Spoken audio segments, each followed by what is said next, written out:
My name is Debbie, and Father Jaron has asked me to speak to you today on my thoughts about the Gospel for February 16th, the Gospel according to Matthew. This Gospel is about the Ten Commandments, but almost in a bit of a warning Matthew is giving us. He talks about thou shalt not kill, but then he talks about other things to go with it. What this reminds me of, or what my thoughts were, is a roadmap. The Ten Commandments are a roadmap for me to get to my destination. What is my destination? Salvation. Go to heaven, to walk with God, to walk with Jesus. The roadmap, when you look at it, and maybe a GPS nowadays, you start with the destination from where you are to where you're going to go. But what happens on the way? Is there construction?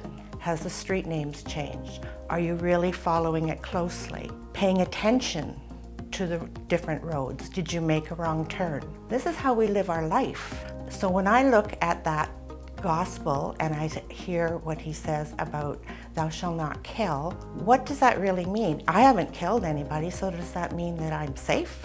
Who have I hurt? What have I done to somebody else to put them down? Who have I not asked for forgiveness from? Who have in my everyday life? All these things you have to take into consideration when you're thinking of the Ten Commandments and what they mean. My goal in life is to live my life to show the love that he shows for me, to spread that through the world. And in order to do that, I have to reconcile myself using the Ten Commandments as my guide to make sure that I'm not doing the wrong thing, that I'm not hurting somebody else, that I'm not living a life that is less than what Jesus would want for me. Jesus always wants us, the best for us. He's always there to forgive us.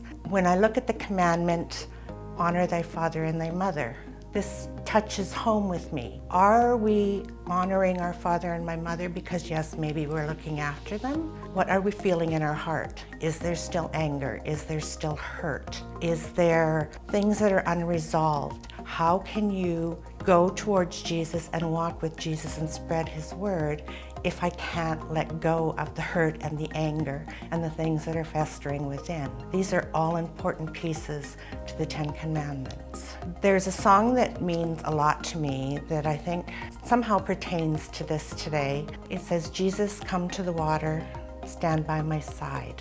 I know you are thirsty, you won't be denied. I felt every teardrop that in darkness you cried, and I chose to remind you, for those tears I died. Jesus died for us so that we could live, so that we could be better all the time, so we could strive towards his commandments, do the best we can, and always know that we will be forgiven if we fall, if we make a wrong turn, we will be forgiven and we can go on.